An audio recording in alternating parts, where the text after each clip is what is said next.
ટ્રસ્ટીઓની અને માયાભાઈની. સમજો, આપણા સમાજને હાથો બનાવવામાં આવ્યો છે, હાથો. બગદાણા ધામમાં બાપા બજરંગદાસ બધાયનું ભલું કરે. મારી ઘરે પણ મૂર્તિ છે, અમે પણ પૂજા કરીએ અને તમે પણ કરતા હશો.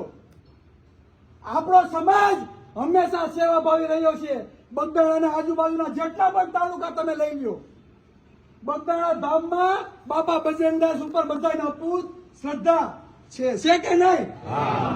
એટલે 80 થી વધારે મંડળો છે અને દર વારે વારા છે ને સેવા કરવા જાય છે.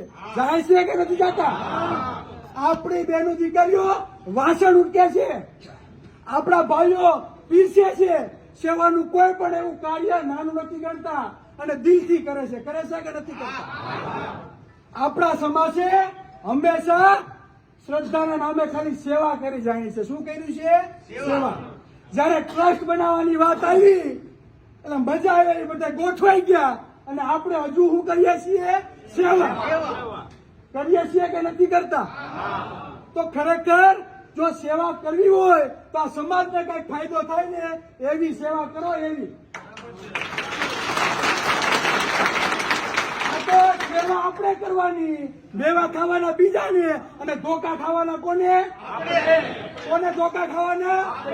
અને પાછી અન્યાય માટે પાછું આપણે રોડ ઉપર ઉતરી ભીખ માંગવાની. આ જ વસ્તુ થઈ ને. ન્યાય માટે બીજા લોકો ભાઈ ભીખ માંગવા જવાની કે પોલીસ પ્રશાસન ધ્યાન નથી દેતું. આરોપીને સાવરવામાં આવે છે. આરોપી કોઈ બી હોય, આરોપી દોષી છે કે નિર્દોષ એ સાબિત કરવાનું કામ કોનું છે? ન્યાયતંત્રનું. કોનું કામ છે? ન્યાયતંત્રનું. આપણે એમ નથી કહેતા ફલાણો વ્યક્તિ દોષી છે, પણ એ સાબિત કરવાનું કામ કોનું છે? ન્યાયતંત્રનું. અને આપણે ન્યાયતંત્ર ઉપર પૂરેપૂરો ભરોસો છે કે આપણે ન્યાય મળશે અને મળશે. કહેવાનો મતલબ મારો એટલો, બરાબર, મેં આજે પણ સોશિયલ મીડિયાના માધ્યમથી કીધું હતું કે ભાઈ એવી સેવા ના કરો. તમારા સેવા કરવી હોય તો તમારા બાળકોના શિક્ષણ માટે કરો. તમારા સેવા કરવી હોય તો તમારા સમાજનો આર્થિક ઉદ્ધાર થાય. તમારા પરિવારના ઉદ્યોગ ધંધા માટે સેવા કરો. એવી સેવા ના કરો કે તમને ધોકા પડે અને દુનિયા દાંત કાઢે. દાંત શું? દુનિયા દાંત કાઢે. એવી સેવા બંધ કરો, બંધ. અને આ સેવા કરવામાં રહ્યા ને એટલે આપણે ધોકા પડે છે. મેં આજે કીધું છે આપણે શું કરવાનું છે ને આપણે હું સમાજને સપોર્ટ આપવાનો. સમાજને સાચો સપોર્ટ આપે, સાચી જ વાત કહે છે ભાઈ. હું કઈ બીજી વાત કરતો નથી. હું બીજી વાત નથી કરતો. બરાબર, આ ટૂંકમાં પતે બાકી સાચી જ વાત કરું છું ભાઈ. હું સાચી વાત કરતો આ બધા કરો. બરાબર ને? બસ હું પૂરી કરું. 2 મિનિટમાં મારી વાત પૂરી કરું.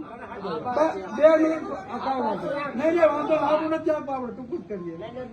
એટલે સત્ય વાત એ, હું આજે પણ મેં મીડિયામાં કીધું ને હજી પણ કહું છું, બરાબર, કે જો એટલી બધી સેવા આપણે કરી હોય અને એ લોકો જો માનવતાવાદી હોય ને તો બગદાણા ધામમાં 50% ટ્રસ્ટી કોળીના દીકરાને બેહાડવામાં આવે. બાકી સેવા કરી દો બંધ. બરાબર, આપણે કઈ વાહિદા કરવાના છીએ ભાઈ? નથી ને? તો હું એટલું કહું છું ભાઈ, અમે એટલા વર્ષો ત્યાં સેવા કરીએ તો અમને પણ લાભ આપો અમારા સમાજને. સમજો, મારે ટ્રસ્ટી નથી બનવું ત્યાં, સમજો. પણ જે સેવા આપણે કરીએ છીએ તો સમાજનું કઈ નામ તો બોલાવવું જોઈએ કે નહીં? વાહિંદામાં વાહન ધોવા જ આપણા નામ બોલાવવાના છે. બસ વધારે વાત નહીં કરતા. મારી આ વાત આજે આને અને કાલે પણ આ જ રહેવાની છે. એમાં કાંઈ ફેર પડશે નહીં. જય સંવિધાન, જય ભારત, જય ભારત.